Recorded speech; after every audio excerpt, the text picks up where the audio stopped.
दोस्तों एनपीसीएल की तरफ से जो यहाँ पर फॉर्म आए हैं कई सारी पोस्टों पर, अगर आपने इसमें किसी भी पोस्ट के लिए फॉर्म को अप्लाई कर दिया है और फॉर्म को सबमिट करने के बाद आपको पता चला है कि भैया आपके फॉर्म में हो गई है कोई मिस्टेक, तो क्या आगे चल के इसमें कोई करेक्शन की डेट वगैरह आने वाली है जिसके थ्रू आप अपने फॉर्म में करेक्शन वगैरह कर पाएं, या फिर कोई इसमें दूसरा तरीका है करेक्शन करने का, या फिर करेक्शन की डेट वगैरह आने वाली है तो उसमें कितनी या फीस आपको पेमेंट करनी पड़ेगी, पूरी जानकारी आपको इस वीडियो में मिलने वाली, तो वीडियो को शुरू से लेकर आखिरी तक पूरा देखिएगा। और दोस्तों चैनल पर अगर पहली बार आए तो फटाफट कर लीजिए चैनल को सब्सक्राइब, ताकि फ्यूचर में भी आपको ऐसी जॉब्स और वैकेंसी से रिलेटेड जानकारी अपडेट्स वगैरह मिलती रहे। तो जैसे कि आपको यहाँ पर नजर आ रहा है दोस्तों, मैंने फॉर्म को फिल करने के बाद सबमिट कर लिया है। सबमिट करने के बाद अगर मुझे चेंज करना है तो इसके लिए मैं इसका ऑफिशियल नोटिफिकेशन ओपन कर लेता हूँ, जो कि हिंदी में भी दे रखा है और इंग्लिश में भी दे रखा है। शुरुआत में जो पेजेस आते हैं वो हिंदी में आते हैं, अगर आप हिंदी में पढ़ना चाहते हैं तो हिंदी वाले पेजेस पढ़ सकते हैं, और इंग्लिश में पढ़ना चाहते हैं तो इंग्लिश वाले पेजेस पढ़ सकते हैं। तो यहाँ पर दोस्तों मैं जनरल इंस्ट्रक्शन वाले जो ऑप्शन दे रखे हैं उसमें आ गया हूँ। यहाँ पर इन्होंने साफ साफ ये कह रखा है भैया अगर आपने कोई मिस्टेक वगैरह कर दी अपने फॉर्म में तो इसके बाद आप चेंजेस वगैरह नहीं कर पाएंगे, और इसमें साथ ही साथ जो डेट्स वगैरह दे रखे हैं उसमें कोई करेक्शन की डेट वगैरह नहीं दे रखी है,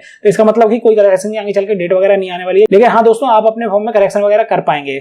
तो करेक्शन कैसे करना है उसके लिए यहाँ पर इन्होंने एक चीज दे रखी है, पेज नंबर इसके 33 है, उसके पॉइंट नंबर डी पर थोड़ा मैं इसको जूम कर लेता हूँ। In case of multiple duplicate applications bye candidate for the same post only the latest application will be considered. तो इस लाइन में यहाँ पर करेक्शन करने का तरीका दे रखा है और वो मैं आपको थोड़ा समझा देता हूँ। जैसे कि मेरा फॉर्म पूरा सबमिट हो गया है तो इसके बाद मुझे पता चलता है कि मैं अपने फॉर्म में किस तरीके से करेक्शन करूँ, तो इन्होंने यहाँ पर बता दिया है अगर कैंडिडेट एक से ज्यादा बार सेम पोस्ट के लिए फॉर्म को फिल करने के बाद सबमिट कर देता है तो जो उसका बाद वाला फॉर्म होगा वो यहाँ पर मान किया जाएगा। जैसे मान लीजिए मेरे फॉर्म में करेक्शन करना है मुझे और गलती वगैरह कुछ हो गई है तो किस तरीके से मैं करेक्शन कर सकता हूँ, तो सिंपली मैं एक नया फॉर्म फिल करने के बाद सबमिट कर दूंगा। जो फीस वगैरह अगर मेरी कैटेगरी में कट रही है तो मुझे दोबारा से कटवानी पड़ेगी, एक मुझे नया रजिस्ट्रेशन करना है और नए फॉर्म को फिल करने के बाद सबमिट कर लेना है। अगर रजिस्ट्रेशन हो नहीं रहा है तो आपको सिंपली मोबाइल नंबर और ईमेल आईडी को चेंज करना पड़ेगा, नए मोबाइल नंबर और नई ईमेल आईडी से एक नया रजिस्ट्रेशन कर लेना है। जो मिस्टेक वगैरह हो गई आपसे वो चेंज कर लेना और ठीक कर लेना है उसको नए वाले फॉर्म को फिल करते टाइम। और अगर आपकी कैटेगरी में फीस कट रही है जैसे मैंने आपको बताया तो फीस कटवानी पड़ेगी, नहीं कट रही है तो आपको छोड़ देना है,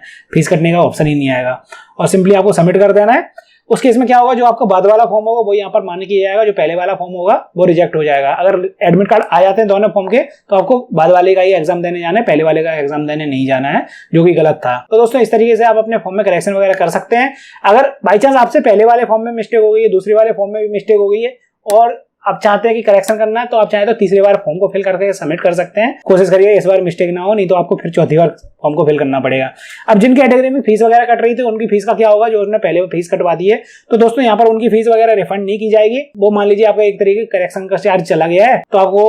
दोबारा से फीस ही कटवानी पड़ेगी, पुरानी वाली फीस वगैरह आपकी लौट कर नहीं आएगी। तो दोस्तों इस तरीके से आप अपने फॉर्म में करेक्शन वगैरह कर सकते थे। अगर आपको फिर भी कोई प्रॉब्लम या समस्या आ रही है तो आप मुझसे कमेंट सेक्शन में पूछ सकते हैं। और हाँ, अगर आप इसके फॉर्म को दोबारा से फिल कर रहे हैं और आपको